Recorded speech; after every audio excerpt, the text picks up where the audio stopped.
supposed to do the questions afterwards, we save them afterwards? Yes, if you could, if you wouldn't mind, yes. Вопрос был о том, задавать вопросы уже сейчас или после лекции, то, пожалуйста, после лекции.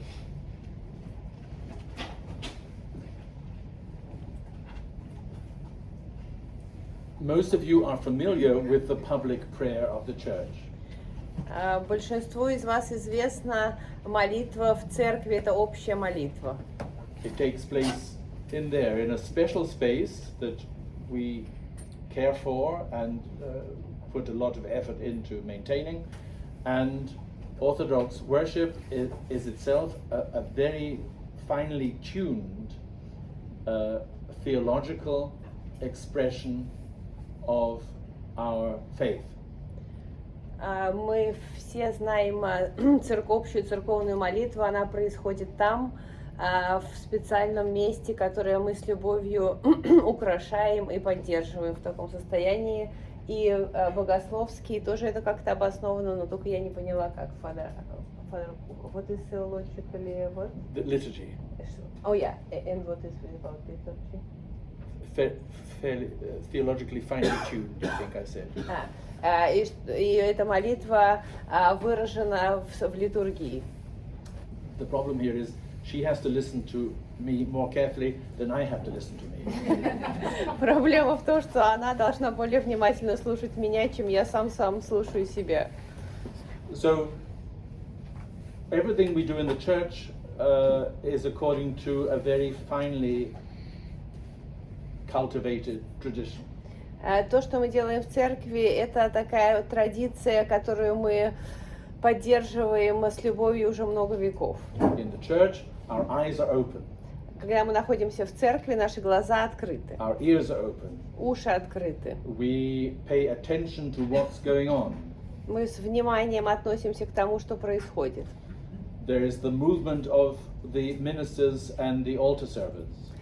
Мы видим движение священников и служителей в алтаре.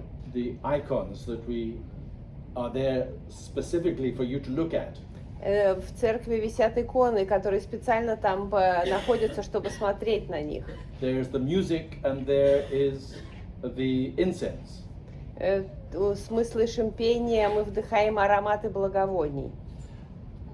Which means that all of our senses, including taste when it comes to Holy Communion, which is the climax of the liturgy, and touch when we embrace each other or kiss the icons, all of our senses are being used in the public prayer of the church.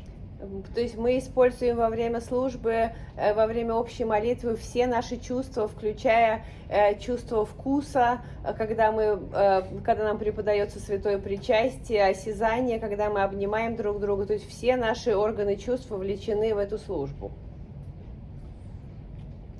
We use psalms, we use prayers, some of which are suitable to be used by individuals.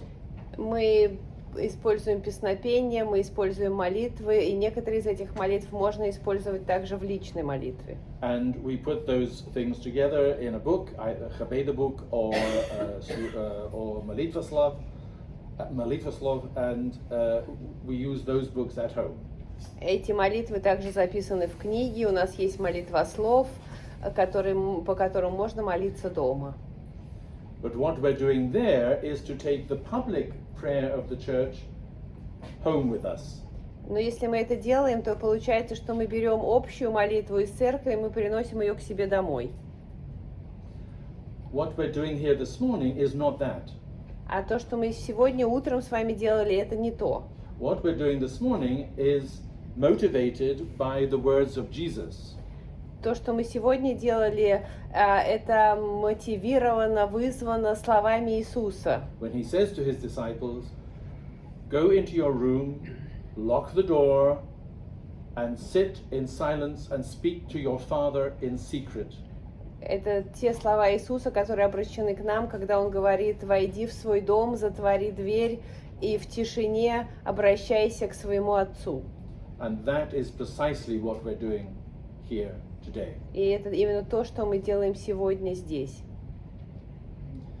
Occasionally you will see people in church with these.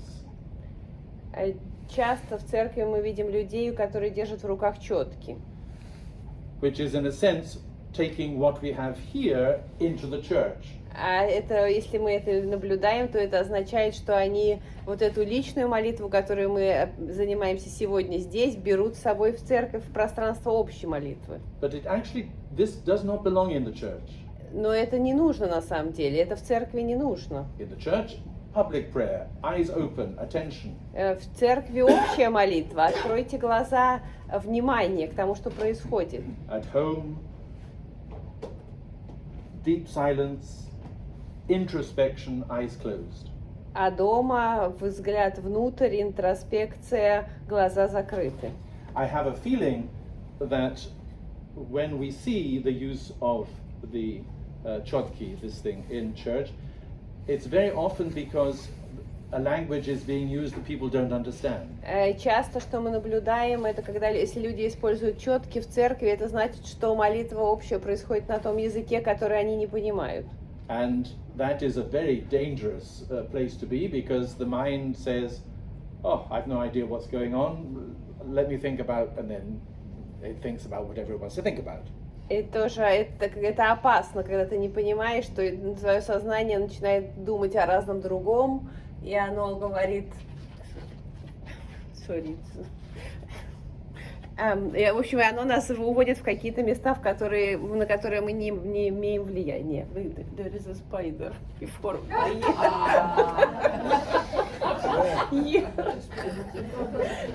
Not there, but you, but here. Here.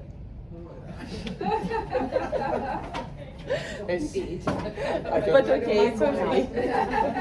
It's before my nose. It wants to learn hesychasm. Там просто паук. Отец-Мелетий говорит, он хочет тоже учиться исихазму. Да, уже все. It's very welcome. Да, добро пожаловать. So, I am not saying that one form of prayer is better than the other form of prayer. That's not what I'm saying. Я не говорю, что одна форма молитвы лучше, чем другая форма. Я и такого не говорю. I'm saying there are two basic forms of prayer in the Orthodox Church, and they are both fine. Я говорю о том, что в православии существует два вида молитвы, и оба они с обоими и с ними все в порядке. But the prayer we are learning here this morning can be done anywhere. It doesn't have to be done in church or anywhere else special. А та молитва, которой мы учимся сегодня здесь, ее можно использовать везде, когда угодно. You can do it at a bus stop, or you can do it in the, I was going to say coffee shop, but that possibly isn't the best place, where you drink coffee. And as long as you don't let people around you know that you're doing something weird, it's fine. Эту молитву, которой мы учимся сегодня, можно использовать где угодно, можно молиться ею на автобусной остановке, еще я сначала хотела сказать в кофе-шопе, но это не совсем то, что я имела в виду, просто в кафе, если просто вы там сидите и не делаете ничего странного, это никому не мешает, никаких проблем. Indeed, there is a certain anonymity about this sort of prayer. В этой молитве присутствует определенная анонимность. That's to say, you should not show other people that is what you are doing. То есть не нужно показывать другим людям, вот это то, чем я сейчас занимаюсь. It's like fasting. Это как пост. If you have to tell other people that you're fasting, then stop fasting. Если вы говорите другим людям, я пощусь, то лучше прекратите поститься. If you have to tell other people that you're praying, stop praying. И если вы хотите рассказывать другим людям, что вы сейчас молитесь, то перестаньте молиться. Would you like to come and stand over here? Oh, this thing. It's not even a centimeter wide. Извините, это был маленький паучок.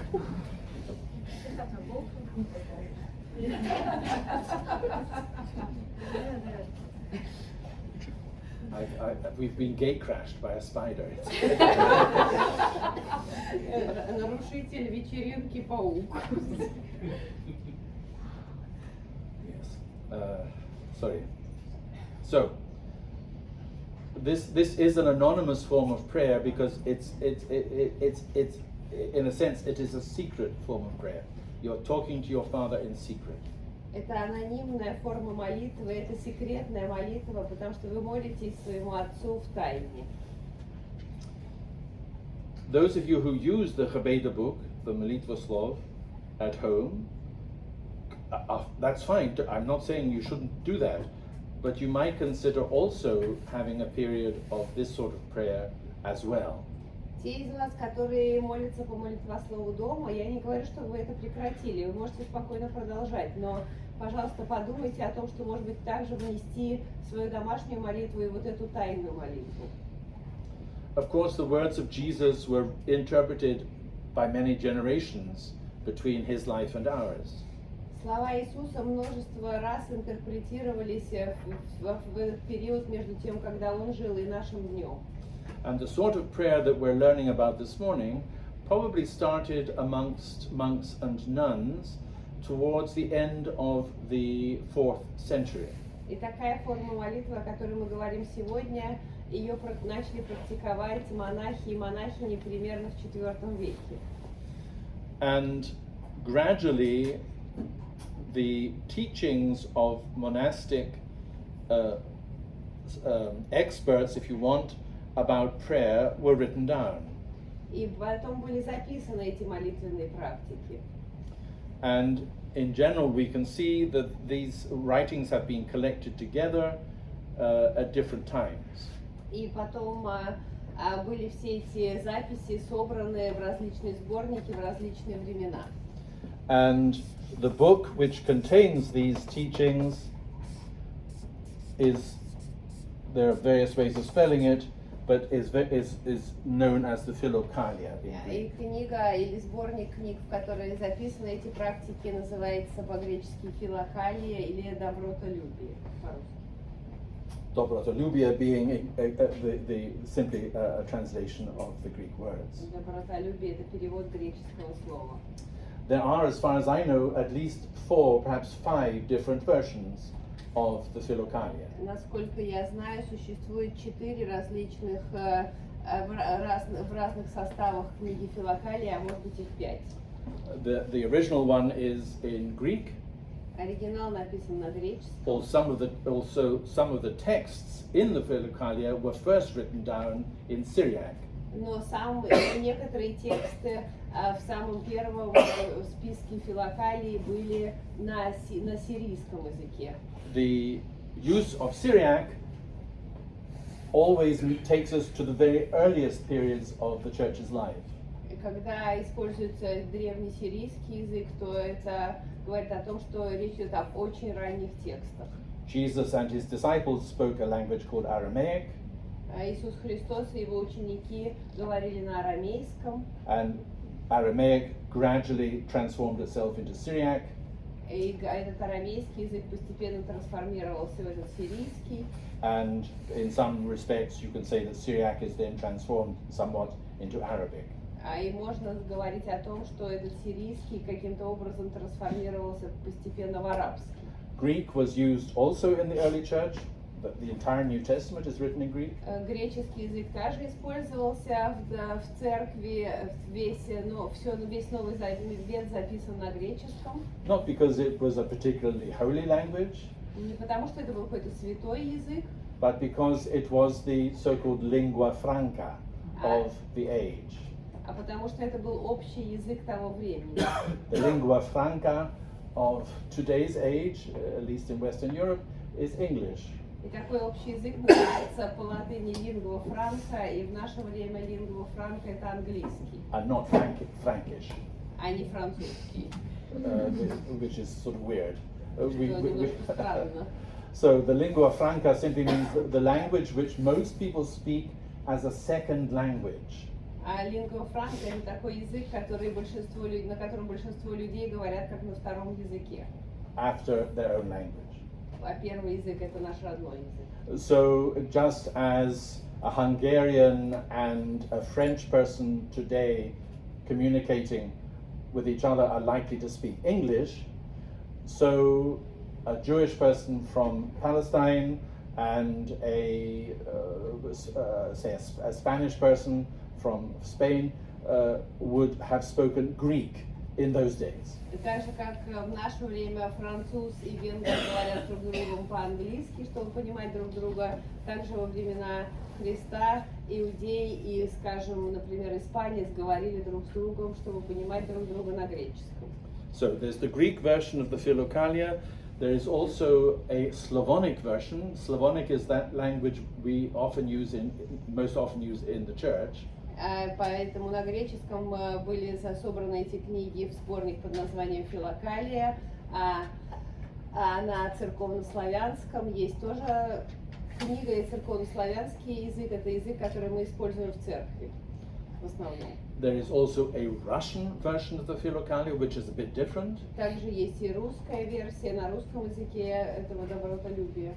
There is a Romanian version of the Philokalia, which is different again. Также есть на румынском языке своя версия, они все немного отличаются друг от друга. And I believe there is a Serbian version, which is at least edited by Paisie Velichkovsky. No. I'm not sure, sorry, that's wrong. But there is a Serbian version. Насколько я знаю, также есть сербская версия Филокалии. So the Philokalia is a collection of writings. Итак, Филокалия — это сборник записей. And it's usually published in 4 or 5 volumes. И обычно это включает в себя 4 или 5 томов. And you could say, in a sense, it is the encyclopedia of hesychasm. И можно сказать, что это энциклопедия исихазма. But that also implies it's not the sort of book you could sit down and start at the page 1 and read until page 1500. Но это не такая книга, которую можно открыть на первой странице и начать читать со страницы 1 до страницы 1500. We don't do that in the Orthodox Church any more than we do that with the Bible. Так не принято в православной традиции, так же как мы Библию тоже не читаем с первой страницы до последней. However, the Philokalia does build a tradition around the theme of hesychast prayer. В любом случае в Филокалии описана традиция, которая используется вокруг искусственной молитвы. The word hesychasm, I think, is an extremely ugly English word. Слово исихазм, я считаю, что это довольно-таки уродливое слово, особенно если на английском его записать. Based on a very beautiful Greek word, основано оно на очень прекрасном греческом слове. This says ησυχία. Ησυχία. Ησυχία. And ησυχία, actually, the Dutch have the solution. Ησυχία means stillness, but also silence. Means both. И эта исихия, я думаю, что означает тишину и в то же время покой. So, for various reasons, the word stilter is better than the English version. И я чувствую, что голландское слово stilter лучше, чем английское. So it's a form of prayer based on stillness or silence. Это форма молитвы, которая основана на тишине и спокойствии и покое. And here, immediately the brain or the mind starts saying, wait a moment, I don't know what to do with silence. И в этот момент наше сознание немедленно начинает говорить: ой, нет, подождите, я не знаю, что делать в тишине. And indeed, the brain doesn't know what to do with silence. И действительно, сознание не знает, что делать с тишиной. It treats silence as if it's something needs to be filled. Оно относится к тишине как к чему-то, что нужно чем-то заполнить. Or something that needs to be endured. Something difficult that you just have to get through. Да, или что-то такое, что нужно как-то пережить, что-то трудное, через которое нужно пройти. And I expect some of you felt when we were praying together, this the body or the mind was saying, when are we going to do something? Я точно знаю, что во время той молитвы, которую мы молились сейчас вместе, некоторые из вас чувствовали такое напряжение и такое чувство, что ну когда же мы будем что-то делать уже? And frankly, under most circumstances, we hate silence. И я даже могу честно сказать, что часто мы терпеть не можем тишину. Because if we try to sit in silence, we have to listen to the thoughts in our head. Потому что когда мы сидим в тишине, мы должны слушать голоса у нас в голове. And the thoughts in our head are almost always painful. А эти голоса в голове, которые мы должны слушать, обычно они несут с собой боль. They come in two main flavors. Обычно у них два сорта. One is fear, Один из них страх, and the other is desire. а второй желание, вожделение. If you want to experiment with to test whether what I say is true, consider the next time you're awake at 4 o'clock in the morning. Если хотите проэкспериментировать на тему того, что я сказал, в следующий раз это произведите в 4 часа утра. You're lying in bed, you're too tired to get up, but you're not tired enough to sleep. Вы представьте, вы проснулись в 4 утра, и вы не можете встать с кровати, вы слишком для этого еще сонный, но вы слишком еще недостаточно устали, чтобы заснуть опять. And then you are at the mercy of your thoughts, because there's nothing you can do about it. И тогда на вас набрасываются мысли, потому что с ними вы ничего не можете поделать. And I would characterize these thoughts very briefly as either looking towards the future or towards the past. И я бы так характеризовала эти мысли, которые к нам приходят в такой момент, либо они направлены в прошлое, либо в будущее. The ones that go to the future can start with the words in English, what if?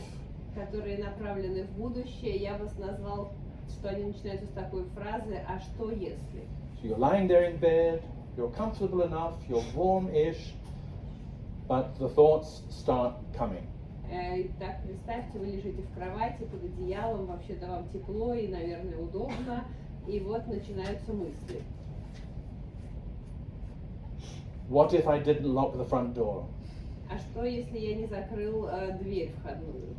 What if World War III breaks out tomorrow morning? А что, если завтра начнется Третья мировая война? What if I forgot to buy milk? А что, если я забыл купить молоко? What would I do if I get cancer? А что будет, если вдруг у меня найдут рак? What would I do if my child got cancer? А что будет, если у моего ребенка получится рак? Very serious, difficult problems mixed up with tiny problems that really have no significance at all. Таким образом, нам приходят на ум очень большие проблемы вперемешку с очень маленькими проблемками. But the one thing that unites them is that they all hurt. Но что их объединяет, это то, что они приносят боль. That's in the future. Then the past. The past ones very often start with the words, if only. А еще есть мысли о прошлом. Они обычно начинаются со слов «ой, ну вот тогда».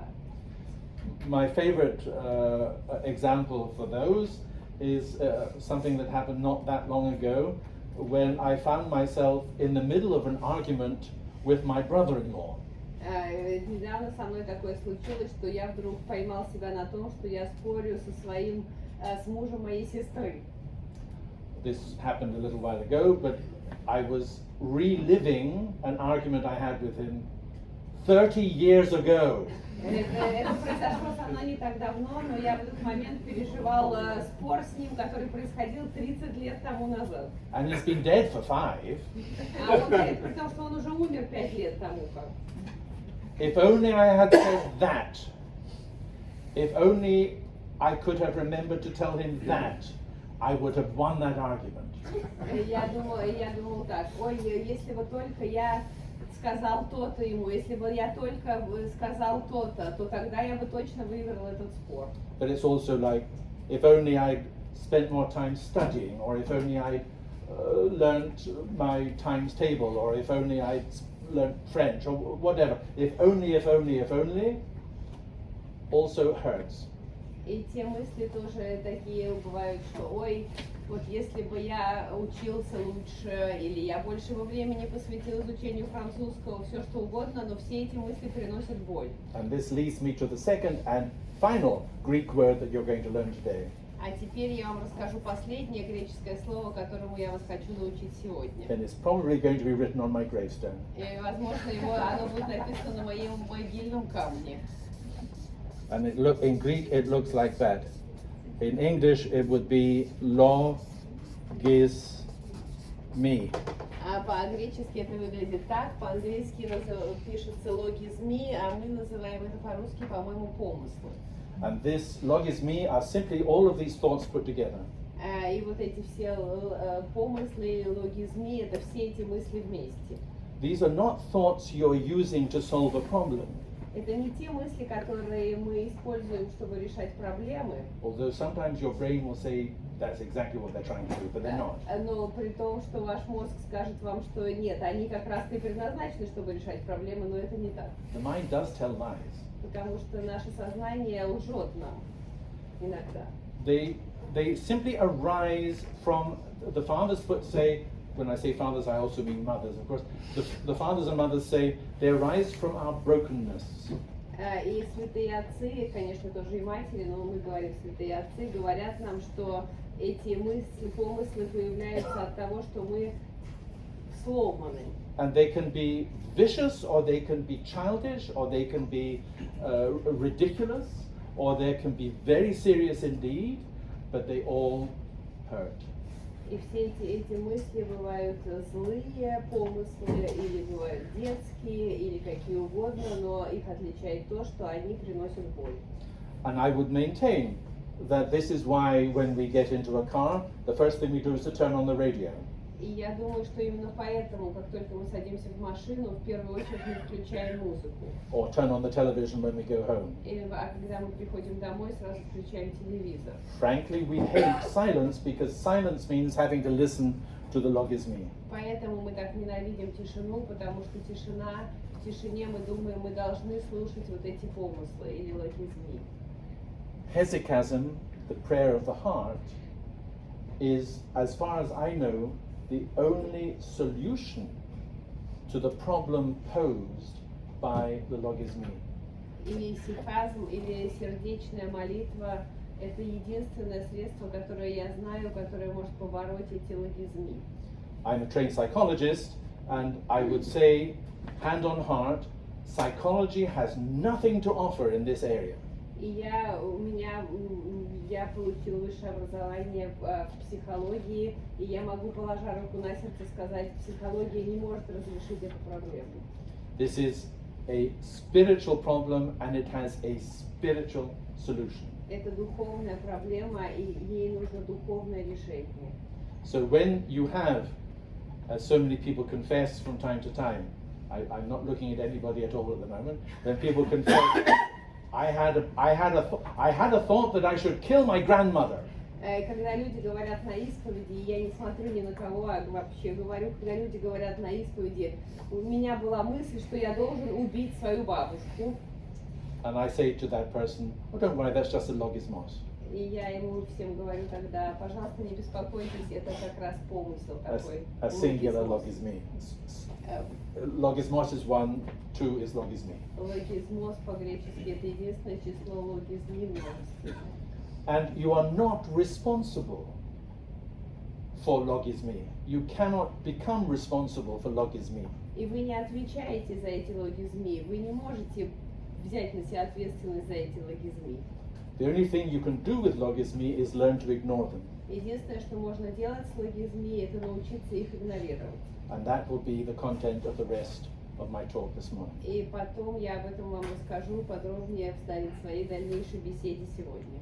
But now we're going to take a break for about 15 minutes, and so the big hand will come to the six, and at 1:30 we'll start again. Get yourself a cup of coffee, tea, whatever. There are things out there. I'm not quite sure how it all works, but you'll find out. one thing, get to know at least one person you've never seen before during the break. Пожалуйста, сейчас вы подождите.